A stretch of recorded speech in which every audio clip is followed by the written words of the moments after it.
আজকে আলোচনা করব পানির নিচে হারিয়ে যাওয়া একটি শহর সম্পর্কে।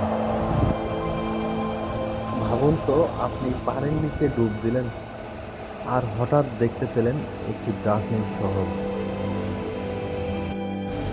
রাস্তা আছে, বাড়ির ধ্বংসাবশেষ আছে, উঠান আছে, সব কিছু যেন কোনো এক সময় এখানে মানুষ বসবাস করত।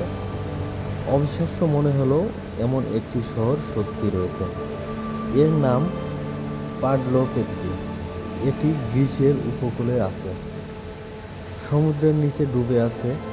প্রত্নতাত্ত্বিক গবেষণায় এখানে প্রাচীন রাস্তা, ভবনের ভিত্তি, উঠান এবং বিভিন্ন কাঠামোর চিহ্ন পাওয়া গেছে। সবচেয়ে আশ্চর্যের বিষয়, শহরটির বয়স কয়েক হাজার বছর। গবেষকদের মতে পাডলোপেত্তি ব্রোঞ্জ যুগের একটি গুরুত্বপূর্ণ বসতি ছিল, অর্থাৎ আজকের আধুনিক শহর হতে বহু হাজার বছর আগে এখানে মানুষ বসবাস করত। একবার কল্পনা করুন, হাজার হাজার বছর আগে এই জায়গাটিতে মানুষ হাঁটছে, বাড়ির সামনে পরিবার বসে আছে, ব্যবসা বাণিজ্য চলছে, শিশুরা খেলছে। কিন্তু সময়ের সঙ্গে প্রকৃতি বদলে গেল। ভূমিকম্প, ভূমির পরিবর্তন এবং সমুদ্রপৃষ্ঠের পরিবর্তনের মতো প্রাকৃতিক ঘটনাগুলোর কারণে শহরটির একটি বড় অংশ শেষ পর্যন্ত পানির নিচে চলে যায়। আজ সেই শহরের ধ্বংসাবশেষ সমুদ্রের তলায় পড়ে আছে। আর এখানেই রহস্যটা আরও গভীর। আমরা সাধারণ প্রাচীন শহরের ধ্বংসাবশেষ দেখতে পাই মাটির উপর, কিন্তু পাণ্ডপেত্তির ক্ষেত্রে ইতিহাস লুকিয়ে আছে সমুদ্রের নিচে।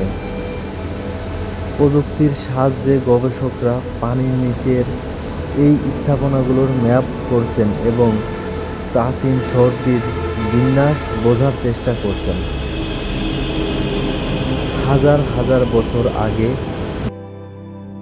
যে শহরে মানুষের জীবন চলত, আজ সেখানে শুধু সমুদ্রের ঢেউ।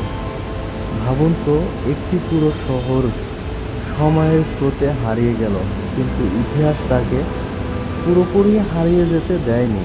সমুদ্রের গভীরে আজও পড়ে আছে সেই সভ্যতার নীরব চিহ্ন। পাণ্ডপেত্তি আমাদের পৃথিবীর বুকে এবং সমুদ্রের গভীরে এখনও এমন অনেক ইতিহাস লুকিয়ে আছে যেগুলো আমরা পুরোপুরি আবিষ্কার করতে পারিনি। আপনার কি মনে হয়, সমুদ্রের নিচে আরও কোনো প্রাচীন শহর লুকিয়ে থাকতে পারে? কমেন্টে জানাবেন।